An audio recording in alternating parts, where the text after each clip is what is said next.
بسم اللہ الرحمن الرحیم۔ آج کے ہمارے لیکچر کا جو موضوع ہے وہ ہے تلخیص نگاری۔ ہمارا جو سالانہ امتحان ہے 11ویں جماعت کا اردو کا، اس میں جو سب سے آخری سوال ہوتا ہے وہ کچھ اس طرح سے پوچھا جاتا ہے: دیے گئے اقتباس یا پیراگراف کی تلخیص کیجیے اور اس پیراگراف یا اقتباس کا عنوان بھی تجویز کیجیے۔ اب ہوتا یہ ہے کہ تلخیص کے لیے جو عبارت، پیراگراف یا اقتباس دیا جاتا ہے، اس کی تلخیص کرنے کے لیے طالب علم کو کہا جاتا ہے، اور ایک جو عنوان ہے وہ بھی تجویز کرنے کے لیے کہا جاتا ہے۔ تو عنوان تجویز کرنا اور تلخیص کرنا اسی صورت میں ممکن ہے جب طالب علم کو تلخیص نگاری کے عمل پر عبور حاصل ہو، اس کو یہ سمجھ ہو کہ جب تلخیص کرنی کسی پیراگراف کی تو وہ کس طرح سے کرنی ہے۔ لیکن اس سے پہلے تلخیص کے جو لغوی معنی ہیں اور جو اصطلاحی معنی ہیں وہ کیا ہیں اور اصول و ضوابط کیا ہیں، اگر اس کو یہی معلوم نہیں ہے تو پھر ایک طالب علم کے لیے اس پیراگراف یا اقتباس یا عبارت کی جو تلخیص ہے اور اس کا جو مجوزہ عنوان ہے وہ تجویز کرنا مشکل عمل ہوگا۔ تو ہم جو ہے وہ سب سے پہلے یہ دیکھ لیتے ہیں کہ تلخیص کے لغوی معنی اور اصطلاحی معنی کیا ہیں، اس کے بعد وہ کیا اہم اصول ہیں، ضابطے ہیں جن کو سامنے رکھتے ہوئے ہم ایک عبارت یا اقتباس یا پیراگراف کی جو ہے وہ بہتر انداز میں تلخیص کر سکتے ہیں۔ تو سب سے پہلے جو ہے وہ تلخیص نگاری یا تلخیص کے معنی کیا ہیں۔ تو تلخیص جو ہے وہ ایک تو عربی زبان کا لفظ ہے جس کے جو لغوی معنی ہیں وہ خلاصہ کرنا کے ہیں، اور اصطلاح میں ہم تلخیص نگاری جو ہے وہ ایسے عمل کو کہتے ہیں جس میں طویل اقتباس یا عبارت کے غیر ضروری حصوں کو الگ کر کے اس کے اصل مفہوم کو بیان کر دیا جائے، یہ تلخیص نگاری ہوگا۔ اور اس میں یہ بات بھی ذہن میں رہنی چاہیے کہ تلخیص نگاری کرتے ہوئے کوئی اہم اور ضروری بات جو ہے وہ عبارت سے یا اقتباس سے نہ رہ جائے۔ پھر ایک دفعہ دہرا دیتا ہوں کہ تلخیص جو ہے وہ عربی زبان کا لفظ ہے جس کے لغوی معنی خلاصہ کرنا کے ہیں۔ یعنی اگر ہم اس تلخیص کی جو ہے وہ اگر ہم تلخیص کے لغوی معنی پہ غور کر لیں تو کافی حد تک جو ہے وہ بات واضح ہو جاتی ہے کہ جو اصل پیراگراف یا عبارت دیا گیا ہے اس کا ہم نے خلاصہ کرنا ہے۔ یعنی جس طرح ہم کسی سبق کا خلاصہ لکھ رہے ہوتے ہیں، کسی نظم کا خلاصہ لکھ رہے ہوتے ہیں، اسی طرح جو دیا گیا پیراگراف ہے تلخیص کے لیے اس کا ہم خلاصہ کرتے ہیں تلخیص نگاری کے ذریعے، تلخیص نگاری کے فن کے ذریعے۔ پھر جو ہم نے اس کی اصطلاحی جو تعریف پڑھی ہے تلخیص نگاری کی، وہ ہے کہ طویل اقتباس یا عبارت کے غیر ضروری حصوں کو الگ کر کے اس کے اصل مفہوم کو بیان کر دینا، جبکہ کوئی اہم اور ضروری بات جو عبارت میں ہے وہ نہ رہ جائے۔ یعنی ہم نے یہ بھی ذہن میں رکھنا ہے کہ جو عبارت تلخیص کے لیے ملی ہے اس کا کوئی اہم جو نقطہ ہے یا جو مفہوم ہے وہ بھی بیان کرنے سے نہ رہ جائے۔ اب جب ہم تلخیص کرتے ہیں تو اس میں سب سے پہلا جو کام ہے وہ جو پیراگراف تلخیص کے لیے دیا گیا ہے، طالب علموں کو چاہیے کہ وہ سب سے پہلے اس کو اچھی طرح سے 2 یا 3 دفعہ پڑھیں۔ اس کو جب وہ اس عبارت کو یا اقتباس کو پڑھیں گے تو انہیں کافی حد تک خود ہی اندازہ ہو جائے گا کہ اس پیراگراف میں یا اقتباس میں جو بات کی گئی ہے اس کو بیان کرنے کے لیے کون کون سے جو الفاظ ہیں وہ ضرورت سے زائد استعمال ہوئے ہیں، اور بعض جو حروف ہیں وہ عبارت کی آرائش کے لیے استعمال ہوئے ہیں، جن کا استعمال نہ بھی کیا جاتا تو عبارت کا یا اقتباس کا جو مفہوم ہے وہ واضح رہنا تھا، اس پہ کوئی جو ہے وہ اثر نہیں پڑنا تھا۔ تو کافی حد تک انہیں جو ہے وہ جب طالب علم 2 یا 3 دفعہ جو ہے اصل عبارت یا تلخیص نگاری کے لیے دیے گئے پیراگراف کو پڑھیں گے تو انہیں اندازہ ہو جائے گا کہ اس میں سے زائد جو الفاظ ہیں وہ کون سے ہیں، اور ان کو اگر نکال دیا جائے تو اس سے عبارت کے مفہوم پہ کوئی فرق نہیں پڑے گا۔ اس کے ساتھ ساتھ طالب علم کو یہ بات بھی ذہن میں رکھنی چاہیے کہ جو پنجاب ٹیکسٹ بک بورڈ والوں کا بتایا ہوا جو اصول ہے اس کے مطابق جو ہے وہ تلخیص اصل عبارت کی جو ہے وہ 1/3 ہو، یعنی اگر جو ہے وہ 3 سطور جو ہیں وہ تلخیص کے لیے دی گئی ہیں تو طالب علم کا کام ہے اور اسے کوشش کرنی چاہیے کہ وہ جو 3 لائنوں میں یا 3 سطور میں جو عبارت یا پیراگراف یا اقتباس موجود ہے اس کو ایک سطر میں بیان کرنے کی کوشش کرے، اور باقی جو حروف ہیں یا الفاظ ہیں ان کو حذف کرے وہ، لیکن اس انداز سے حذف کرے کہ وہ جو 3 سطور میں جو بات بیان ہو رہی تھی وہ ایک سطر میں بیان ہو جائے، اس کے مفہوم پہ یا معنی پہ کوئی اثر نہ پڑے۔ پھر یہ ہے کہ طالب علم کو چاہیے کہ وہ جو عبارت ہے اس کو جب وہ 2 سے 3 دفعہ پڑھے تو اس پہ اس دوران میں یہ غور بھی کرے کہ اس عبارت میں جو ہے وہ کس موضوع کے حوالے سے بات ہو رہی ہے، اس کا مرکزی نقطہ اس عبارت کا کون سا ہے، اور وہی مرکزی نقطہ یا وہی جو مفہوم ہے یا وہی جو فوکل پوائنٹ ہے، اہم نقطہ ہے، وہی اسی سے ملتا جلتا پھر جو ہے وہ عنوان تجویز کرے، کیونکہ ایسا نہیں ہوتا کہ جو پیراگراف ہے یا عبارت ہے وہ دیا گیا ہو اور اس کا کوئی مرکزی نقطہ نہ ہو، مرکزی اس میں کوئی بات نہ ہو رہی ہو، اور یہ بات تبھی سمجھ میں آ سکتی ہے جب طالب علم 2 سے 3 مرتبہ جو ہے اس کو دھیان سے پڑھے اور غور کرے۔ کچھ جگہوں پہ میں دیکھتا ہوں کہ تلخیص نگاری کے لیے جو ہے وہ الفاظ کی گنتی کو جو ہے وہ مخصوص کر لیا جاتا ہے، حالانکہ ایسا کرنے کے بجائے اگر یہ کر لیا جائے کہ جو اصل عبارت ہے اس کو جو ہے وہ جو جوابی جو شیٹ ہے اس پر لکھ لیا جائے اصل پیراگراف کو، تو اس پیراگراف کی جتنی لائنیں جو ہیں وہ جوابی شیٹ پر بن رہی ہیں اس کو اگر ہم 3 پر تقسیم کر لیں، یعنی اگر 9 لائنیں بالفرض بنی ہیں تو 3 پہ جب ہم تقسیم کریں گے تو 3 لائنیں بنیں گی، تو 3 سطور بنے گی۔ تو اگر ہم اس طرح سے اگر ہم جو ہے وہ کر لیں وہ زیادہ بہتر ہوگا بنسبت اس کے کہ ہم حروف کو گنیں اور پھر جو ہے وہ تلخیص بھی 1/3 یعنی 1/3 جو ہے، اگر 100 حروف ہیں یا 105 حروف ہیں تو ان کو اگر ہم 3 پہ تقسیم کریں گے تو اس اعتبار سے پھر ہمیں 35 حروف میں اس کو پیراگراف کو چینج کرنا پڑے گا، تلخیص کرنی پڑے گی، تو وہ زیادہ مشکل ہو جائے گا۔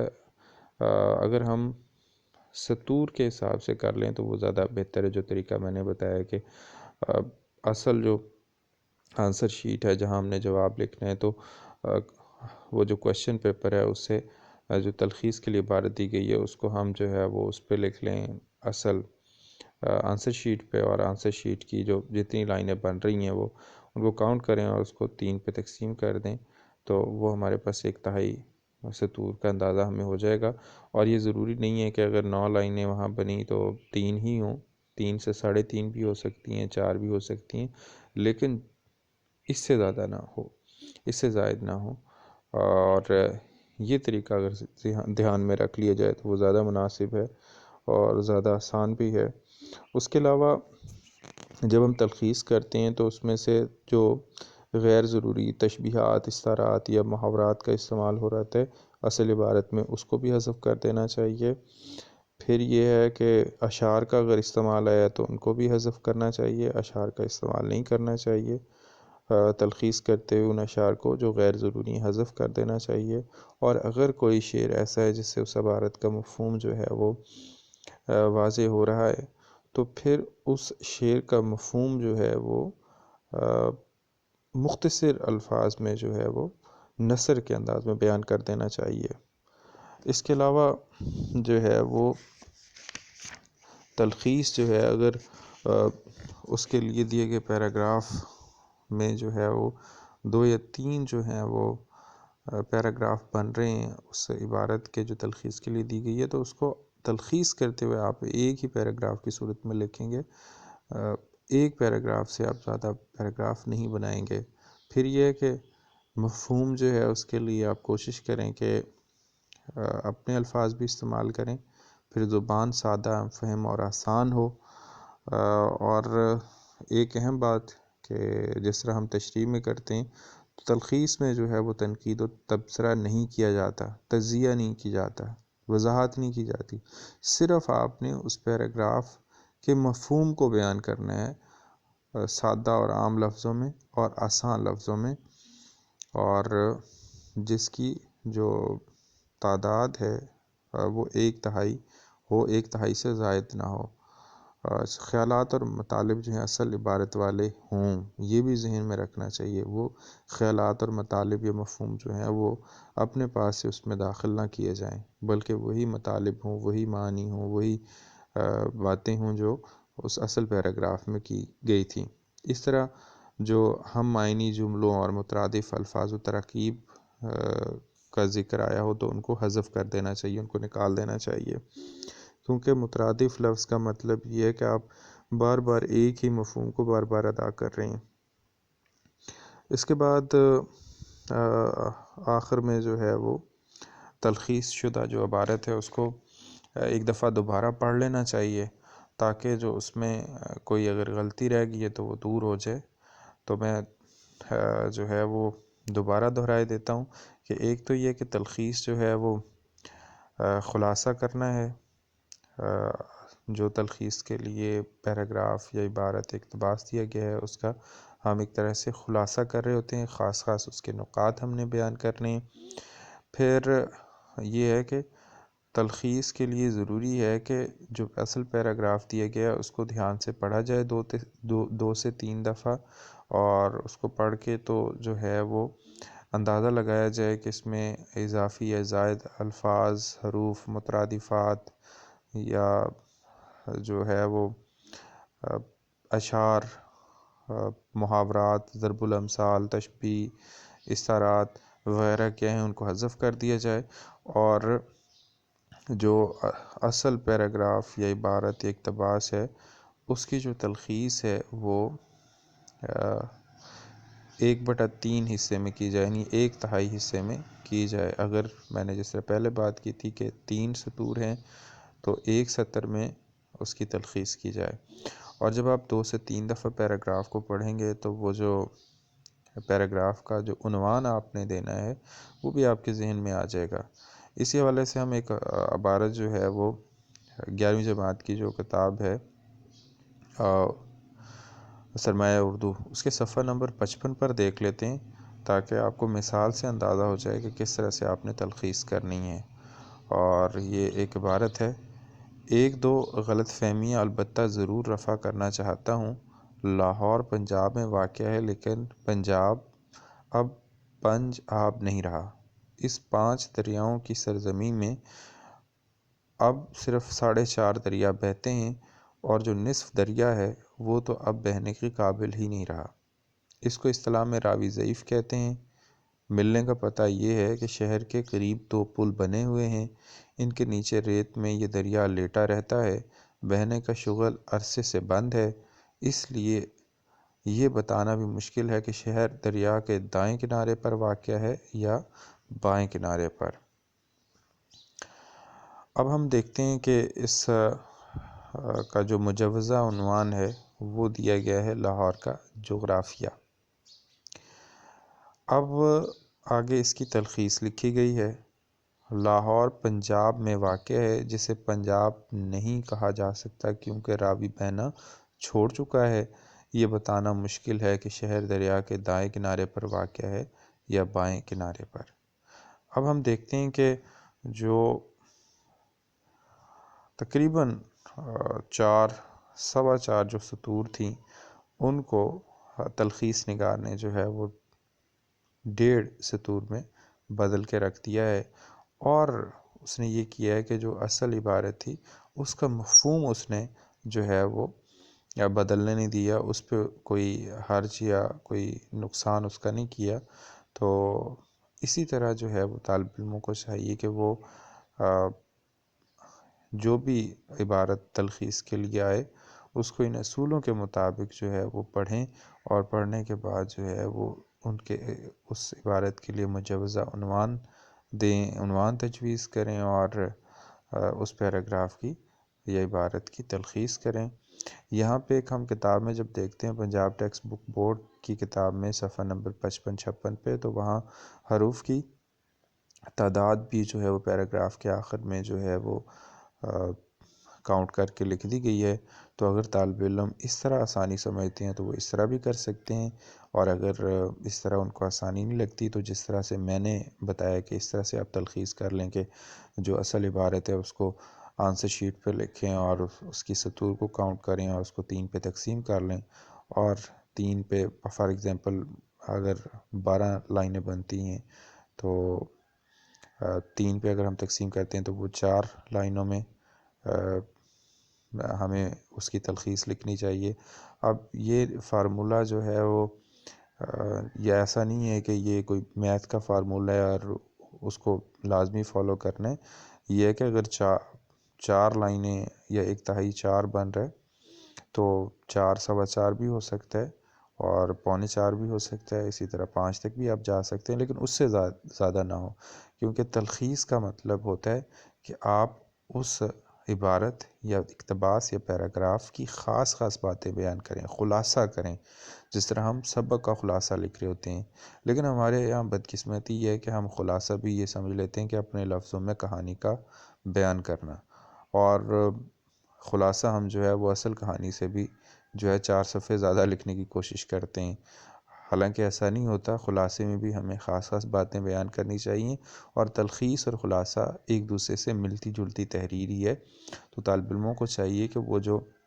خلاصہ رکھتے ہوئے جو باتیں ذہن میں رکھتے ہیں، تلخیص نگاری میں بھی کم و بیش وہی باتیں ذہن میں رکھیں، تبھی وہ ایک بہتر عنوان جو ہے وہ تلخیص کے لیے دیے گئے پیراگراف کا تجویز کر سکتے ہیں، اور بہتر انداز میں جو ہے وہ پیراگراف کی تلخیص کر سکتے ہیں۔ تو آخر میں پھر میں جو ہے وہ تلخیص کے لغوی اور